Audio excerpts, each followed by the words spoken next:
Hi, everyone. It's the Perspective Review podcast. Welcome to the show. And I have a lovely guest with me, Alesia Galati. And today's title is Podcasting with Purpose. I'm very excited about this because, as you know, I'm a podcaster. Who doesn't want to know how to podcast with purpose? So before we start, I'm going to introduce Alesia by reading her bio. Alesia is a podcast strategist and the founder of Galati Media. Alesia helps value-driven businesses and thought leaders launch and grow podcasts that make a real impact. She's worked with over 50 clients, supporting them through every step of the podcasting journey, from strategy to launch and beyond. Wow. Alesia is here to share her expertise and help you leverage the power of podcasting to amplify your message and achieve your goals. Hi, Alesia. Thank you for Hi. joining me. Yes, thank you so much for having me, Viv. I'm so excited. I'm so excited. So, you've helped over 50 podcasts launch and grow. How did you get started in this space and what drew you to podcast strategy specifically? Yeah, so I started listening to podcasts back in 2016 and just absolutely fell in love with the medium. It might have actually been 2015 because I remember my kid was like maybe 1 or 2. So 15 or 16. And I was just obsessed with this idea that one, I didn't have to listen to the same 5 songs on the radio. I could actually learn while I was commuting to and from work, and just loved it. Was talking to my coworkers about it. Like, have you heard about podcasts? They're like, what in the world is this chick talking about?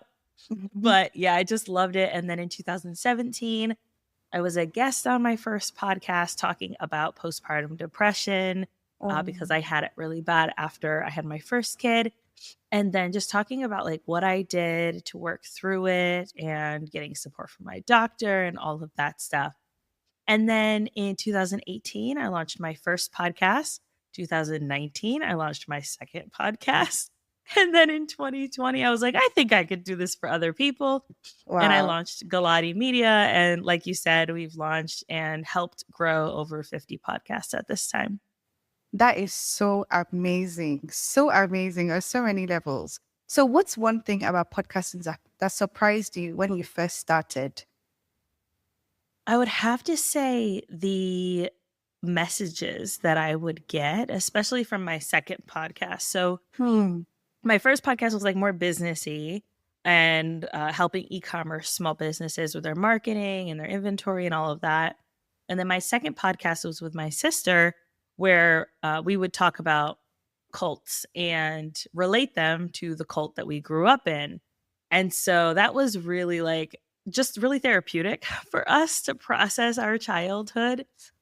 And we got a lot of people sending us DMs and saying, me too. I grew up in a cult too. I had a similar experience. And like just Wow. having that community and also being able to create space where then the listener was able to say, I feel so seen and heard, that I feel like I can finally share my story, was just so beautiful. So that was something that really surprised me, was the Me Too that came out of the Cult podcast. That is so profound and so powerful. Not only do you have more than one podcast, you actually have another one where you express something so deep and so personal. And in being vulnerable, which is mostly what podcasting is about, when you're doing it a particular way, in being vulnerable and allowing yourself to be seen through your story, you call other people in. That's the most beautiful part. Podcasting has brought that blessing of sharing your story and allowing other people to feel seen and heard. And it's very heartwarming when someone comes to you and is like, oh my goodness, I really, really feel the same way. I experienced this as well. I can't imagine. So thank you for doing that for the community. It's 2025. The space is crowded, but not saturated. What advice would you give someone thinking of launching a podcast now? Oh, yes. So I actually think now is a great time to launch a podcast. I know you're in Africa, I'm in the United States. And Yes, I'm in in the Nigeria. US, yes. So in the US specifically, we're seeing a lot of censorship. And I don't know, like, because I'm in the US, like what's happening in other countries as well. But I know we are getting a ton of censorship on social media. We're not getting fed accurate news. And so podcasts, I think, are such a great place where people who have really strong opinions, especially marginalized communities, can actually express themselves without having that censorship and that So immediate true. feedback of you're wrong, right? Which we see on like Threads or X or like Instagram, all these places where people are just have opinions that they want to share with you because you posted about something you ate for lunch, right? Like, Yes. you can have Yes. a podcast that where you can share your values and you can share your experiences. And like you said, call in the people who have similar beliefs as you, and you're not going to get that immediate pushback. So I think that we're going to see even more people start podcasting, which I'm excited about, especially in the marginalized communities. There's enough white guys on podcasts talking So about true. whatever they want to talk about. And so I'm excited about it. But if you're someone who's starting new, I would say the first thing that you should do is think about, because it is a big market and there are a lot of people, think about what sets you apart. What is that thing that is kind of your, I'm not going to get on my soapbox and I'm going to talk about this thing. And this is the thing about this topic that really just grinds my gears and makes me mad about the industry. What is that one thing? Because if you stand on that, and like, you don't have to keep believing it, like in 10 years if you don't want to, but right now, this is how I feel about it, then that's going to help you draw in the right kinds of people, but also set you apart in your space. So I was talking to someone recently who she wanted to launch a menopause podcast. And there are hundreds of menopause podcasts, from doctors to just women who are in menopause. And so she was like, how do I stand out? Like, what are some things I can do? I was like, well, typically the podcast episodes tend to be anywhere from 30 minutes to an hour. So if you go less than 30 minutes, that already sets you apart as someone who's doing something different. And then focusing on one thing, even if it's just for a season, if you're like, all right, for this season, we're going to be talking about fitness during menopause, right? And then just talk about that. By setting yourself apart, then you're going to be able to, oh, these are the people that are going to really want to hear this and resonate with it, rather than just going with a broad menopause topic, which can get a little convoluted, especially because there are so many shows talking about it. Very interesting. And I do agree with a lot of things that you said. Many people think podcasting is just about hitting record. What does a strong podcast strategy actually look like behind the scenes? Yes. So it's always funny to me when I see people who are like, 3 people are listening to my show. How do I get more people to listen? And it's like, did you share it anywhere? Like, did you tell anybody that you launched the podcast? And so I like to say, find any way possible to talk about your podcast outside of your podcast. If you're a guest on other people's shows, if you're at the soccer field with your kids and your topic is relevant, obviously we don't just dump random topics on people. That's not what I mean. But if you're like, oh, we're talking about this is relevant, I have a podcast about that, or I have a podcast episode about that, then that's a great way to kind of drop that in, making sure that you're sending like newsletters to your email list. Social media can get a little convoluted because it's like podcasts are getting a lot less action there, the content that's podcast specific. And so what I've been trying to do is finding different ways to talk about the podcast instead of just saying new podcast episode. Haha. Like, no one cares anymore. And so finding different ways to stop people's scroll, to get their attention. And so I'm finding personally that something that's working for me is taking, all right, here are 3 things that my guests said that were really good, and then turning it into an educational carousel that then stops the scroll. I got people saving it, people liking it and sharing it.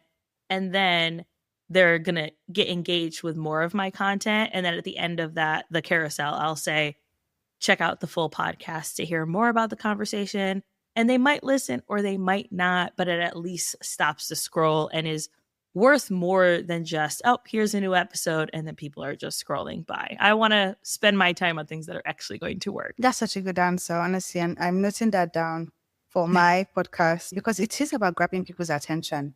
You can post a new podcast episode like Yes, I've done that before. So I totally understand that because nobody's going to be that, what's the right word, present to click and say, what's the podcast about? Unless they've already subscribed and they're regular. Thank you. So how do you help clients align their podcast goals with their bigger brand or business mission? Yes. So from the podcasts that we've produced and just being in the podcast industry for so long, there are 4 goals that people tend to have. And I have them over here. So I'm going to grab them real quick because I've got them on my board. All right. Always make sure I have them. Okay. The first one is conversion. So these are my clients who are looking to turn their listeners into leads for their business. Maybe they're coaches or they're strategists or service providers, and they want their listeners to spend money with them. And so that's conversion. The next is impact. This is for my nonprofits or my thought leaders where they just want that brand visibility. They want to be picked out of the lineup of other people like them to speak at events, to be the first thought of, oh, you need to listen to this person's podcast because their content is really good on this topic. The third goal is growth, meaning you want to double or triple your podcast downloads, which is a very common goal. And then engagement is the last one, meaning you want your listeners to engage with your content in some way. And I like to tie this into not just engaging with the content within your podcast, also social media as well. So being really strategic with that. But in your actual podcast content, thinking about, okay, I want to increase my email subscribers. So I'm going to have a downloadable for certain episodes, or I'm going to have a single downloadable for all of the episodes, right? I don't recommend having one brand new downloadable for every single episode because you don't need to do that. But having something where you can say, here's the call to action, please take action on this, but you're not necessarily funneling them through to try to get leads from them. So building that community, building that engagement. So those are the 4 goals that we've seen. Now, how to achieve each of those goals tends to be a little different. So let's talk through conversion. There are a few different ways to convert your listeners into leads or to get money from your podcast by selling your own things. One, talking about what you actually do. Very similar to, did you tell anybody that you have a podcast? It's like, did you tell anyone that you have something that they can buy from you? Because if your listeners don't know, then they're not going to know that they can buy from you. And they're just binging your content without actually taking that action. So let them know, hey, this is what I have available. Here's what it's like to work with me. This is what happens when someone takes my course, etc. Another thing that I've seen with the conversion too is if the host is looking to turn their guests into leads. So maybe they have a consulting company, and it's not really that they want to turn the listeners into leads. It's about getting in front of the right connections, collaborators, or potential clients with the guests. And so they're going to reach out to people in their industry who they know, hey, if I get this person and I can talk to them for 30 minutes, they get to know me, like me, and trust me, I'm more likely to get their business than my counterpart because I highlighted them.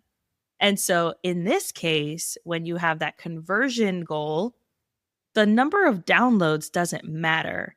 What you're actually going to be tracking is how many of those guests did I turn into connections or collaborators or potential clients. And so that's where it's like really important to like pick a goal and stick with it, I would say for at least 6 months. And like that should be your focus. Now, impact with brand visibility. This one, you're going to want to make sure that you are pushing a lot of content out into socials or into other podcasts that are in your network or that are a part of your industry. That way you can increase that brand awareness for yourself. Growth, I would say so moving on to the growth goal, the number one way to grow your podcast is to be a guest on other people's podcasts. And the reason for this is because people who are on social media are there for the dopamine hits. They're there for the scroll, the mind numbingness that they want from that. Or maybe they're just there to argue. I don't know. Whatever they want to do on social media. but they're not there to, oh, I want to leave this app to go listen to a podcast. Whereas podcast listeners, they already are on their podcast app. They've spent 30 minutes getting to know you. And now it's an easy transition to say, hey, you're on your podcast app. Go check out my podcast as well. And so we have seen clients double and triple their downloads and their audience just through podcast guesting. So if you really just wanted to do like, all right, I want to grow my podcast and I'm only going to focus on releasing quality content on my show and being a guest on other people's show, you can still grow your podcast that way. And it works. And then finally, engagement. So making sure that you are telling your audience what to do next, where to go, and that you have a space to build that community. Maybe that's a Mighty Network, or maybe that's a Facebook group, right? Like you get to decide what that looks like for you. But having some place where you can then continue to nurture that audience is going to be key. And then making sure you're saying, hey, you like this podcast? We have even better conversations over in this space. And so those are the goals, and that's how we help our clients achieve each of those goals. So impressive, so interesting, and so many things to take home. So I especially liked the featuring on other people's podcasts. Or for me, I like to feature lots of people on my podcast because I love it's like having visitors and having them sit around and you have nice discussions about things that you're both interested in. So I like that. But when you said that, I say, yes, this is something that I totally understand. Now, just to take you back a little bit, we spoke about downloadables. What are examples of downloadables that you've seen work for your clients or personally? Yeah. So if you're someone who maybe you have a podcast, you don't have a business for your podcast, but maybe you are someone who is like, you know what, here are 20 things that have really helped me get from point A to point C, right? Like maybe not A to B, but A to C. And then you just have a checklist. And so you can set, like just create it. You can use Canva or some type of PDF creator and then create it, make them look nice and decent and say, if you subscribe to my email list, here is this free thing that you get in return. And then that way you can grow your email list, but it also allows you to say, sending them emails saying, hey, this is a new episode that we have out. I would love for you to listen to it, and keep them engaged in different ways rather than just the people who follow your podcast on their podcast app. Because and this is something that we're finding that's very interesting lately, is that before, when you would follow a podcast or subscribe to a podcast, that's what it used to be called, then it would be easy for, like, it would show up as a notification. It would be automatically downloaded. And I want to say it was 2023, September timeframe, Apple made some changes to the way that they did that. And so we saw fewer people subscribing or following the podcast, but we also didn't see those as automatic downloads anymore. And so the number of downloads across the board, podcasts saw anywhere from a 10 to 25% drop in their download numbers around that time. So if you saw that, that's why that happened. This can be really frustrating, but this is just a way to say, okay, the podcast apps, they're doing what's best for them. So how can I own my audience a little better? How can I engage with them in different ways that is not social media or just my podcast app? And so having some type of email list is a great way. So like I said, a checklist. One that I have is a podcast launch workbook. So it's like, here are like the 5 steps to launch your podcast. Here are things to consider in each of those steps. If you need more help, you can book a call, or we have tons of podcast episodes that you can binge listen to. And so we get a lot of people who come through Pinterest, find my blogs, and then download that. And then now they're on my email list. And so it's not necessarily podcast to email list, but you get the idea. Another client has a 5-minute voice note that she did that is all about, like, so she's a productivity coach. And so she talks about, like, let's brain dump everything. If you're feeling overwhelmed, you've got the Mondays, everything on your to-do list is the most important thing to do, but you're not sure where to prioritize. listen to this 5-minute voice note and it will help you prioritize what you need to prioritize for today and get everything out of your head. And so that's a really quick and easy way for people who are podcast listeners who are already like, I like her, I know her, I trust her, to say, oh, let me grab that freebie because I'm feeling overwhelmed. And it gets them a taste of what it's like to work with her. So those are just a few examples. Lovely. So a couple of things to take home from this. Pinterest is something that a lot of people do say works in terms of content and repurposing things. That's one thing I've noted. And I think that it's kind of leading to my next question, because I said, what are some creative and maybe underrated ways podcasters can repurpose their episodes to expand their reach and make the most of their content? Yes. So we could talk Pinterest real quick before I get into some additional ways. Okay. So Pinterest is such an underutilized space for podcasters. I cannot recommend it enough. Granted, I've been on Pinterest for almost a decade. So it's been a long time that I've been building my platform over there. Okay. I get anywhere from 5 to 10 new subscribers every week just from my blog posts. And Interesting. yes. So what I do is I take my podcast episodes and I would take the transcript, especially for my solo episodes, and then I would just rewrite them or rearrange them. You can use AI now.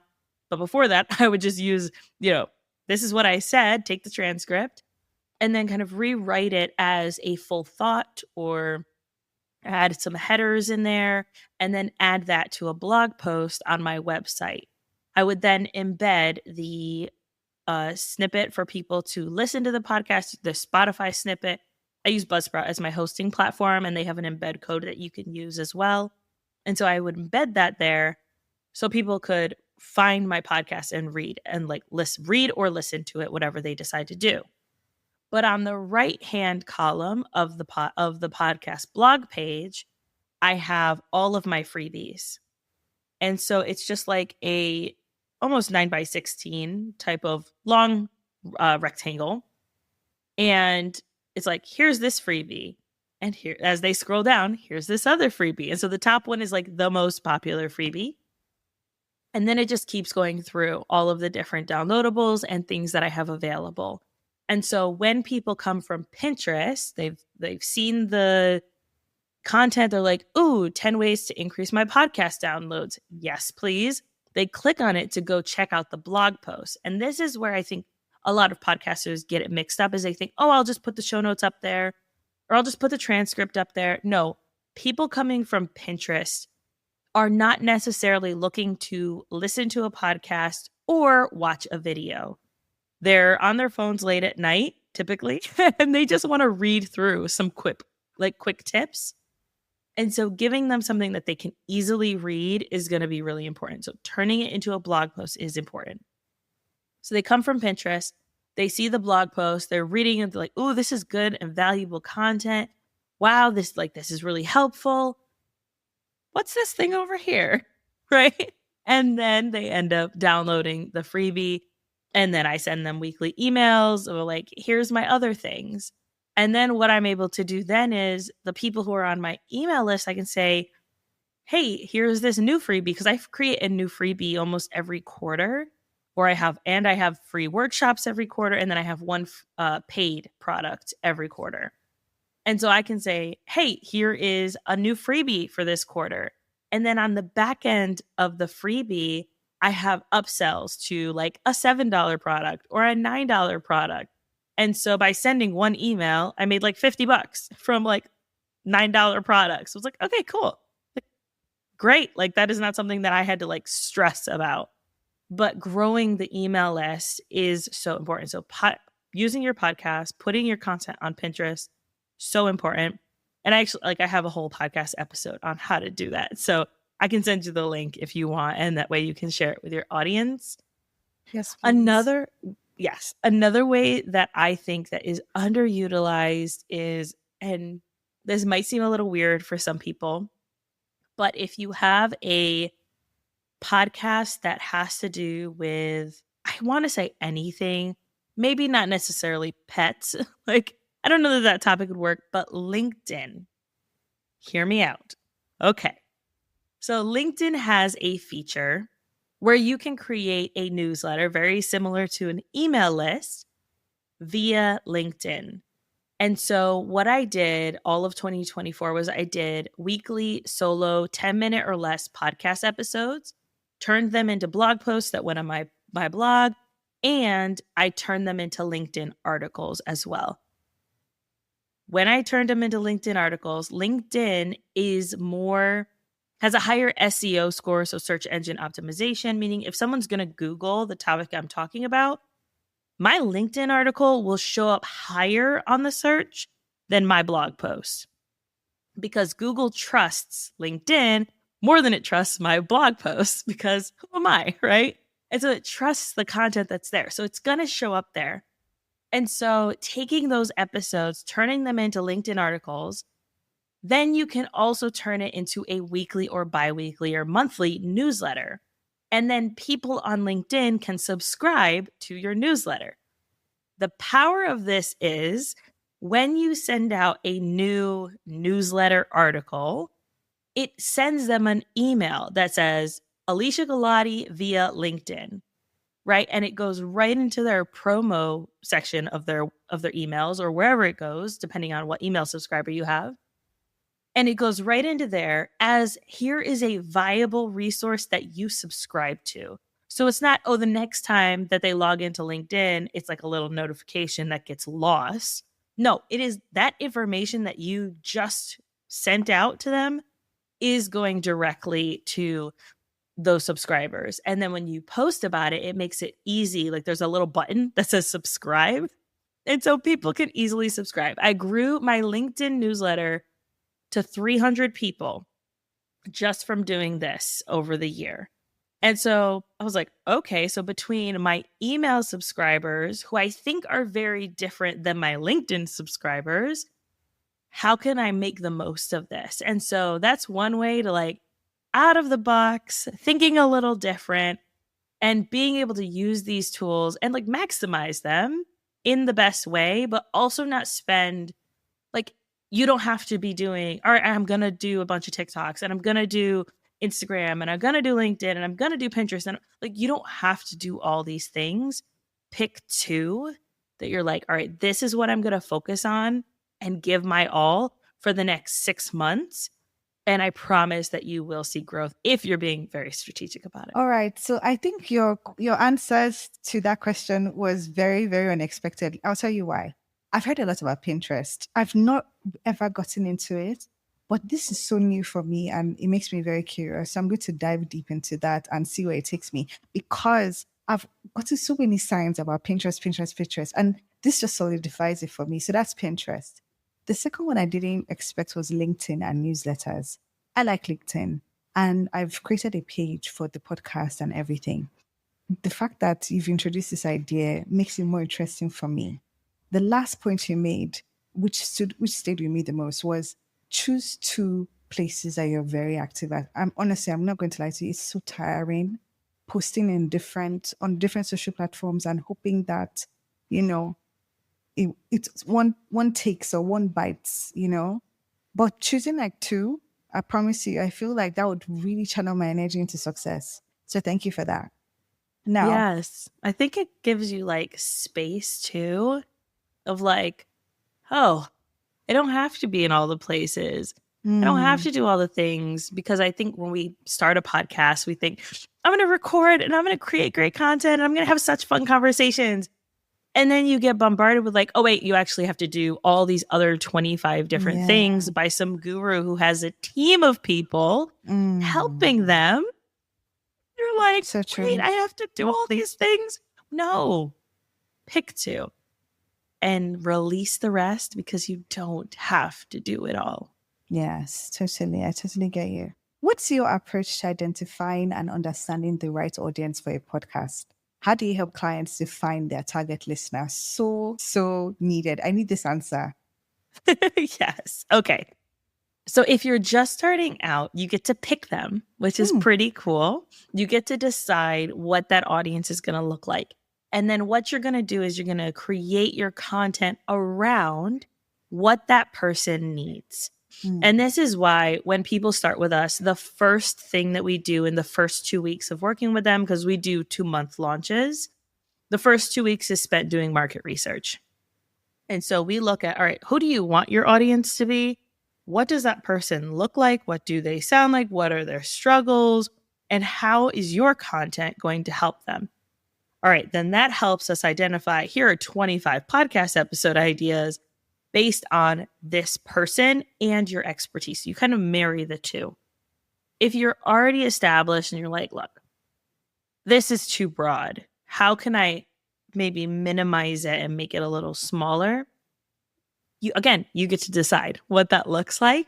And one thing I love about podcasting is that people are going to self-select out. And they probably won't tell you, which is also nice. They're not going to be like emailing you, I unsubscribed because you changed who you were talking to. Right? No, I just got a little clearer on who I want to talk to. And then I created content for that person. And then if you're someone who wants to go broader, and we're seeing one of our clients do this where she wanted to talk specifically to women who were at a midlife stage. They have small businesses of their own, and they're looking to grow that small business in some way. And she was like, I actually don't want to do that. I think that I want to make this broader. I think I want it to be any midlife woman who is looking to really pivot in her life, make the most of her life, stop feeling like she's too old, like who cares what everybody else says, and like hoorah. Okay, cool, right? But she had to identify, like, this is who I want to be talking to. Okay, now the content needs to align with that person. And we've seen clients do where maybe they switch to the audience and they unlist all of their past episodes, or they're like, look, this is the new season and these are the new people I'm talking to. Like, you get to decide what that looks like for you. But if you're struggling with that and you're like, well, how do I pick who I want to talk to?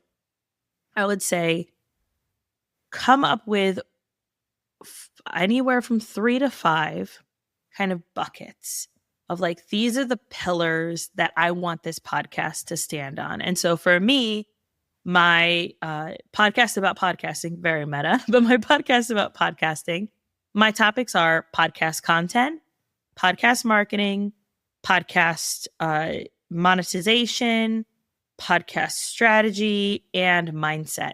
So I've got 5. And if the topic does not align with any of those, then I know my podcast is not the place to talk about it. Maybe I decide that I want to talk on my Instagram stories about this, or maybe I want to post something in Threads about this. Instead, maybe it's something to do with my kids, or maybe I'm like, hey, we want to try to run a 5K this year. What has anybody else done that, right? Like, my podcast is not going to be the place to do that. And so it's just finding other places to let that content out where you can maybe be a little more personable, but keeping it very clear for your podcast listeners that this is what I want to talk about here. So they know, hey, that I'm here for it, or maybe I'm not.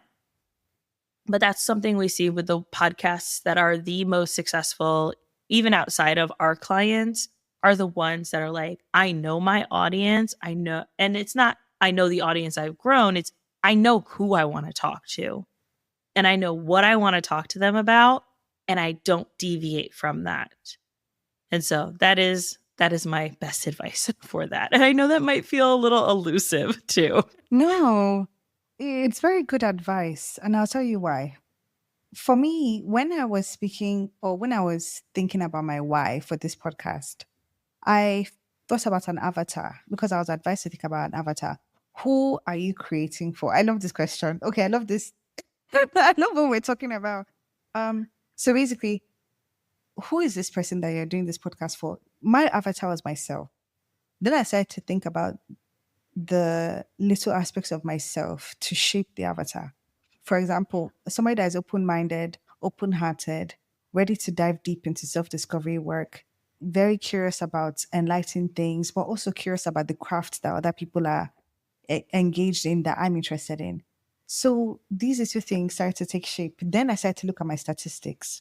who listens to my podcast more. On the computer, it's more, I have a wide range of people, but they center on the age range of 20 to 44. But I still have people in their 50s and 60s that listen to my podcast, and people that are 18 to 25 that listen as well. So I concentrated on the larger listener demographic because I thought to myself, yeah, I'm also in my mid 30s. Okay, early 30s, come on. Early 30s.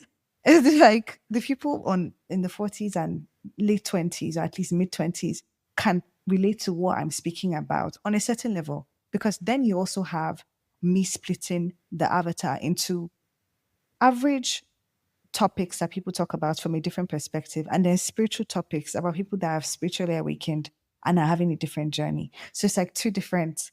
So what would you say about that?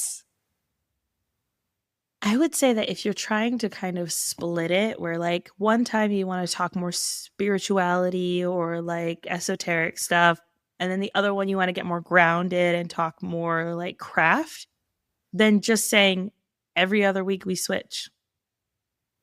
And then like this week we're talking esoteric, next week we are in 2 weeks, right? However your cadence looks like. And then knowing that like and then that allows you to then see, what do your downloads look like? Like, are people listening a lot more to the esoteric stuff? Then maybe it's worth maybe just going head first into the esoteric stuff and like the more spiritual stuff and dabbling in a little bit, or maybe doing like mini-sodes about the more craft stuff. So yeah, like, and that's what I love about podcasting is like, you can use that information to then make decisions that are going to work for your audience, but also still like follow your creativity and your curiosity as well. Yes, for sure.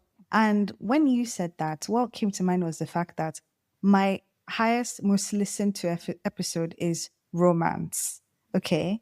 Then my most popular episodes, or would I say the numbers that surprise me, are my astrology reports. Thirdly, my most listened to episode in 2023 that I think has still taken, it still has the highest percentage for something I've forgotten, was an episode on masculinity from my perspective. Oh, it was so, in fact, it was listened to much quicker than most episodes that I released. And then I started talking to a man who said he's listening to my podcast because obviously he's interested in what I have to say. But at one point, it's very obvious I'm speaking to women. So what would it be like to make things either more general, or you make specific episodes for men? And I thought to myself, some topics are general, but the way I speak is natural. So I'm not going to try and change it to appease. A man that is in tune with his feminine side can listen to my podcast. So it's about diving in deep. It's not discriminating. It's just making the access more fine-tuned. But then I said to myself that what I can do is narrow down a segment where I bring men on and we talk about something pertaining to men. So I started with softness in men. And then men will come on and then they'll share their perspective on something that, is torturous. I didn't want to use that word. I think I was going to say prevalent in society. So it's something that's a topic that we try to avoid from an average perspective or from a general perspective. And then the ones that are curious, they come in, they talk, they listen, and they see themselves. So then there's something for men in a way that is general, but in a way that they feel like, okay, there's something for me here to tune into from time to time. Yes, I like that too. And I think that creating something, and really you get to decide, right? Like someone might tell you, well, like, no, if you want to talk to women, then only talk to women. It's like, you can talk to humanity as a whole. And we all have the feminine and the masculine. Like we all have those sides to us. We do. I think about one of my clients. She has a podcast, the productivity one again, and she's a mom. She was a caregiver for many years to her mom who had Alzheimer's.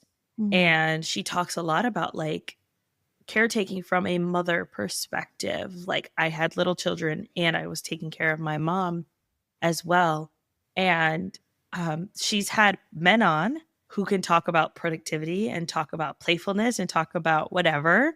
But then like she just released an episode that's like, why moms need to do less, right? And it's like, it's very to moms. All of her other content might not be specific to moms like this one really is, but she can do what she wants as long as it falls under the umbrella of, and for her, she doesn't have pillars. She has a theme, and her theme is do less, live more, breathe easier. And so if it allows her to do that, if it allows her audience to do less, live more, and breathe easier, it doesn't matter if it's a man or a woman who comes on and shares their perspective. That's what it's allowing her audience to do. And so I love that you're like, I kind of want to explore this a little bit because you get to. And anyone who tells you otherwise, they can kick rocks. Thank you. I love that. Another thing that you did say was monetization, which is something that every podcaster at one point wants to talk about. Honestly, I didn't know how much I love podcasting until we were having this conversation. Everything is lighting me up because these are things I've asked myself, babe, how can we push this podcast forward? Babe, how can we get more downloads? Honestly, shout out to Podmatch because, wow, came through with what I needed. So let's talk about monetization and growth. A lot of people want to monetize their podcasts, but don't know where to start. What's one of the most effective monetization strategies you've seen work for value-driven creators? Yeah, so I would say the first and foremost is if you have a very particular audience of like, this is exactly who I'm talking about. So for me, I'm talking specifically to podcasters. Then I know that I can reach out to a small podcast business, or maybe like I'm selling my own stuff. So I can tell people how to work with me. Or I can say, hey, I use Podmatch. Here's my affiliate code, right? Like anything that's like, these are easy sells because I trust and I believe in these products and I love them. So you should love them too.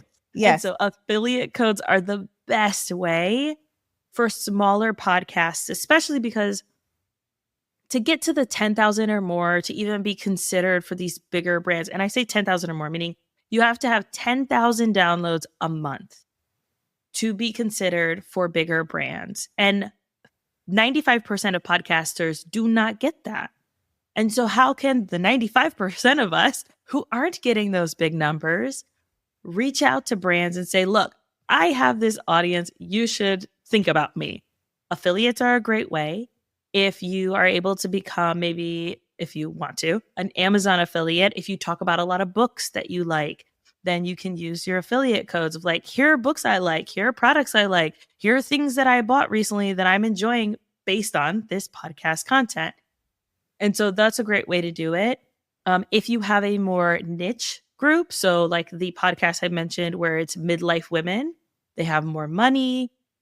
So she can partner with there's a brand called Menowell, and it's like pretty much protein bars for women in midlife of like, it has everything you need for a meal. And we have different brand like flavors and stuff like that, but it's based for women who are maybe going through hormonal changes to like help them better balance their hormones, actually eat some healthy, good foods. Like, here's a product. That is a great product for her to say, hey, would you sponsor 10 episodes with me and collaborate? And I can talk about how much I love your product because I do. And then maybe I can invite you on the show to talk about it because I like you as well, right? Like there's a bunch of different ways to do it, but you really have to get creative sometimes, especially us smaller podcasts, but affiliates, hands down, one of the best ways to start. Because then it kind of gets your foot in the door of like, okay, this isn't as bad. It's not as difficult. And then you can start thinking a little more outside the box and get those bigger brands. Wonderful. Thank you. Thank you so much. What are the biggest mistakes you see podcast hosts make and how can they course correct? Yeah. I would say one of the biggest mistakes that podcast hosts make is not planning ahead for their podcast. 90% of podcasts don't make it to 25 episodes, and it's because it is a lot of work. And if you get to a point where you get sick or your kid gets sick or your guest flakes out on you, right? Like all of these things have happened over the years of podcasting. Having nothing to share with your audience is the quickest way to lose them. podcast listeners are very fickle. Love you guys, but you can be quite fickle of like, well, they're not producing anymore, or they are stopping. Okay, cool. Moving on to the next. And they won't come back to you and give you another shot typically. And so communicating with your audience, like, hey, it's the end of the season. We're taking a month break. That lets people know, hey, we're not going to be here for a month. Make sure that you follow the podcast so you get notifications when we come back for season 2. But having something in already batch recorded and ready to go, I think is one of the biggest mistakes. And I am at the point now where I'm almost over course correcting. Podmatch helps a lot with this, is that like I can just batch record them. We're recording at the beginning of May, and I have interviews already like recorded for a weekly show, meaning I have guests on weekly and I do solos weekly. My guests weekly through the end of August. So like I have enough like That's that I so could get sick and be impressive. fine, right? Wow.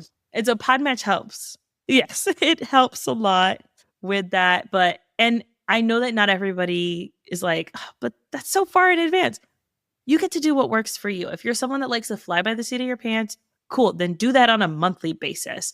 Don't wait till 2 days before your episode needs to go live. Be like, well, I got to record something, because your audience is going to hear that in your voice. They're going to hear the lack of excitement you have.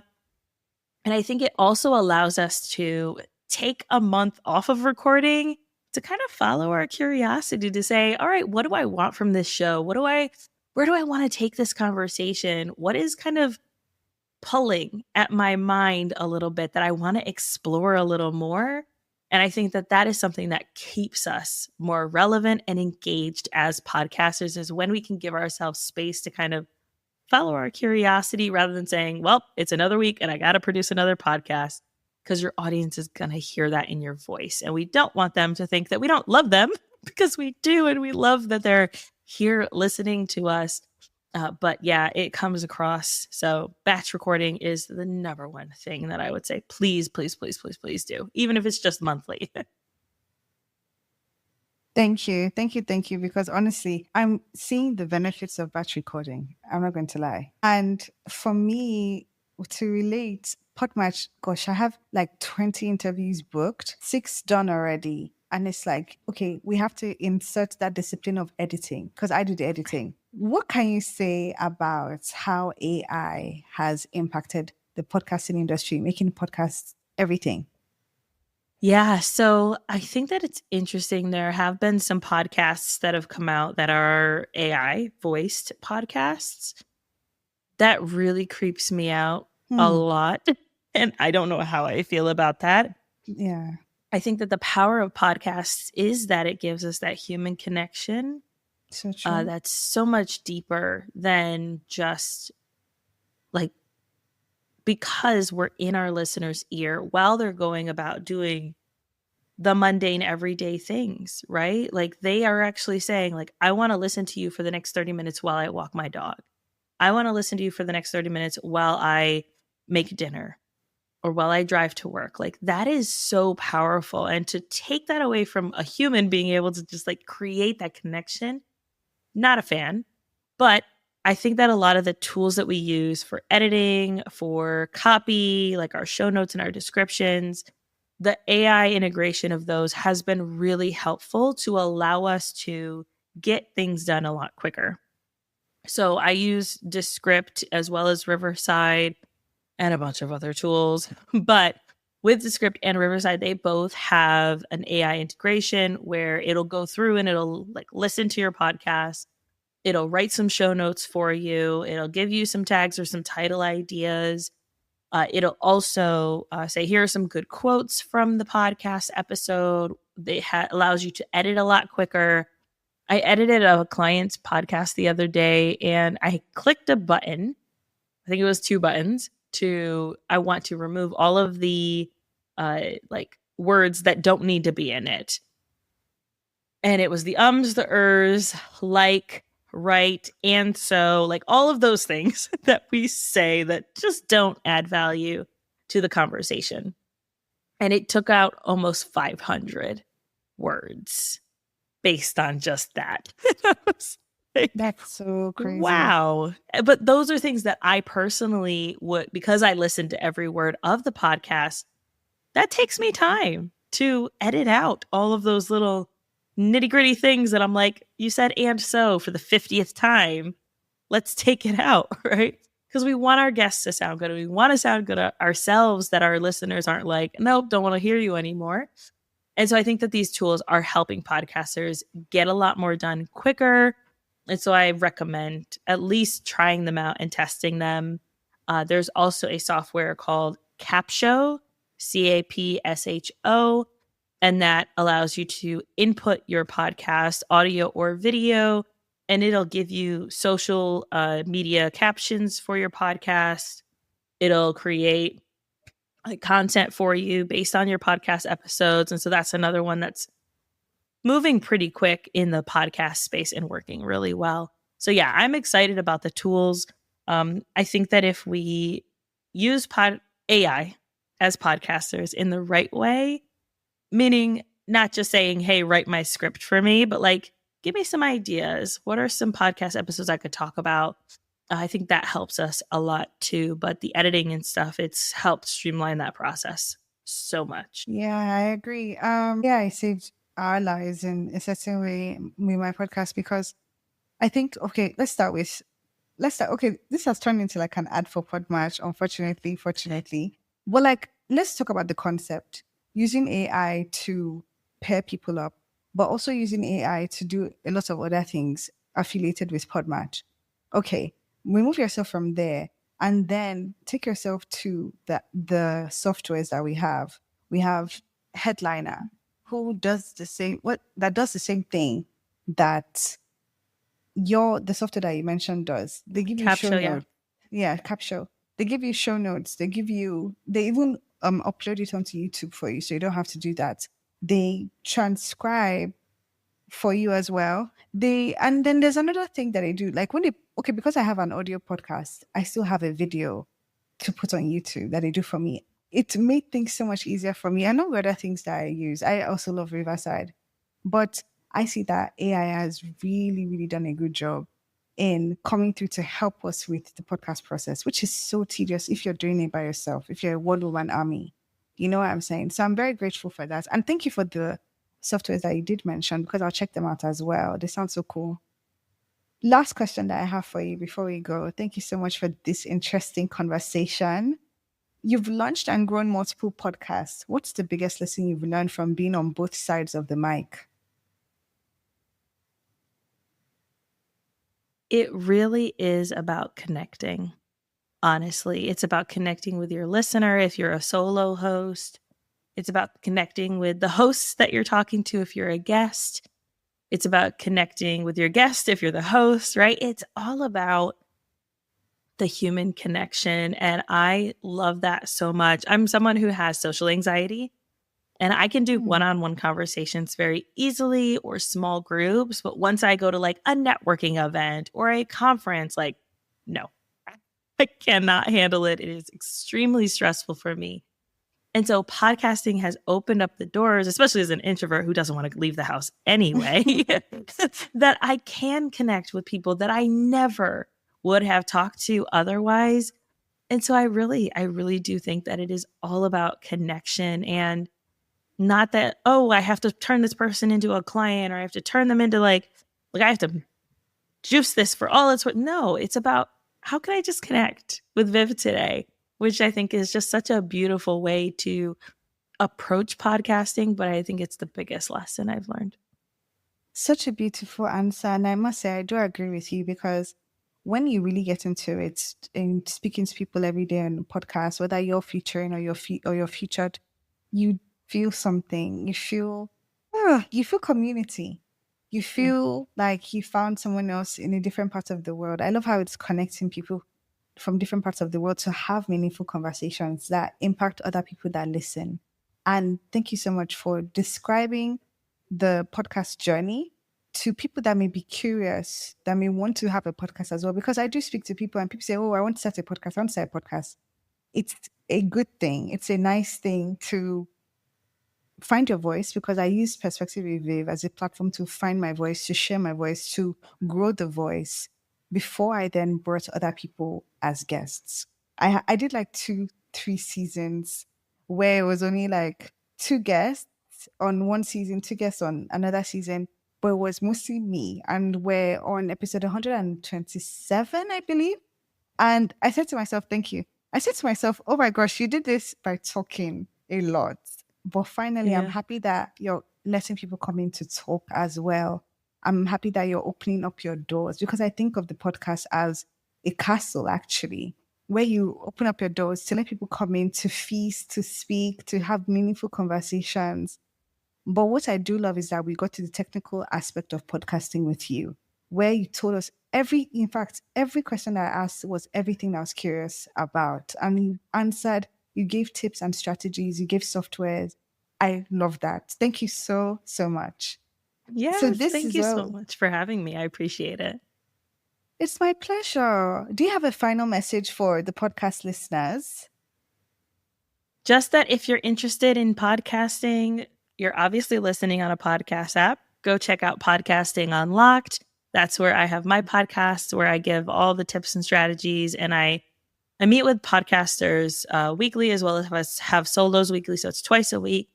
And on my guest episodes, it's all about there's no one right way to podcast, that everybody gets to decide what works best for them. And you can pick and choose from the guests what you think will work for you. And then I have solo episodes on Tuesdays, which are all about just quick tips and down and dirty, like here are things you need to know and things you need to be doing. And so, yes, if you're interested in more about podcasting, that's a great place to get started. And it's free content. Yes, thank you so much. I'll definitely include it in the podcast description so everyone can find you. Thanks once more, Alesia. Have a lovely evening. Yes, you too. Thank you.